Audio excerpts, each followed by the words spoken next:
Chapter 128. The Candle. The evening the book was finished, I did a ritual for my mother, for the first time. I had done one for my grandmother, for Vanya, for Maxime, for my mother. Never. 40 years, never. 2 wax candles, a woolen thread between them. Left one teen, mine. Right one, my mother's. You light both at the same time. Watch them burn. Say, take what's yours. I don't need what isn't mine. I lit them. The fire burned steady. Wax flowed. I looked at my mother's candle and gave back everything that had piled up over 40 years. The guilt for not saving her. The hatred for her not coming. The hope that rotted. The number 42 that had lived in my body like a death sentence. The fear that I'm next. The shame of being her daughter. The love that was choking me. All of it. Take it. It's yours. The thread caught fire.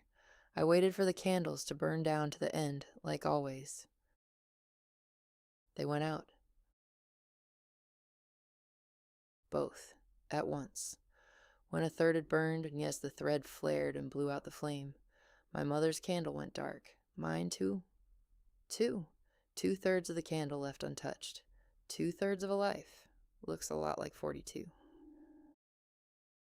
My body clenched instantly, jaw locked, hands went cold.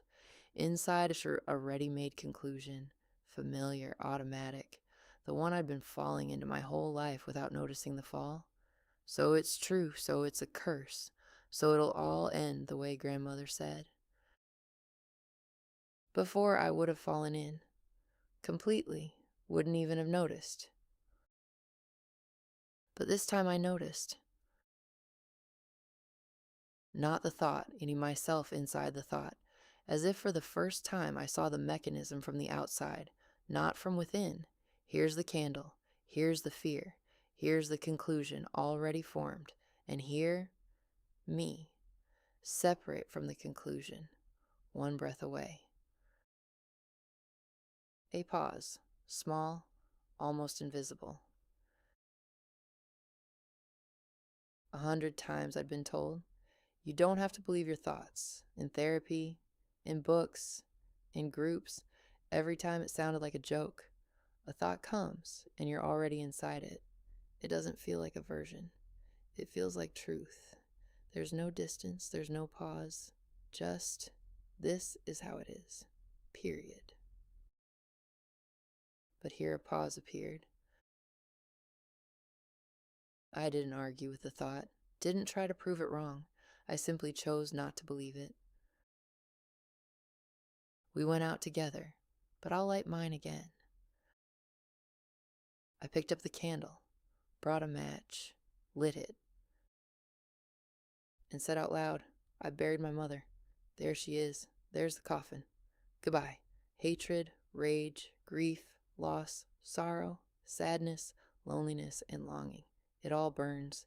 I'm cleansing myself. All curses lifted. Let 42 stay with you. I will live long. More than 104 years. I didn't touch my mother's candle. My mother's stayed dark. My mother's story ended at 42. Mine didn't. The candle burned. Something in my chest was unclenching, slowly, like a fist that had been clenched for 40 years and finally got tired. And only later I understood what had happened.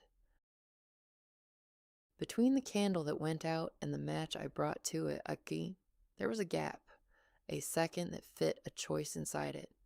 Before that second didn't exist. Stimulus, reaction. Candle went out. Means I'll die. Grandmother yelled. Means I'm bad.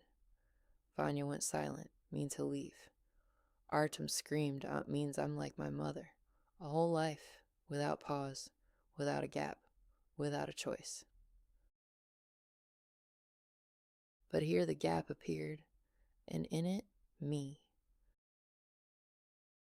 Not new, not healed. The same, with all the scars, with the whole zoo inside, but for the first time, with the right not to believe what the old voice says. 1 second. That's what I took from this whole story. A second between a thought and believing it. Everything fits inside that second. A different decision, a different life. A match brought to a candle that went out. If there's one thing worth taking from this whole book, take this. Not the conclusions, not the explanations. This moment, you look at a thought you've believed your whole life, and you choose a different one, and life stops being someone else's script. The candle burned to the end. On the table next to it lay a book. This book, the one you just read. A year ago, a knife lay on this table. Now, a candle and a book.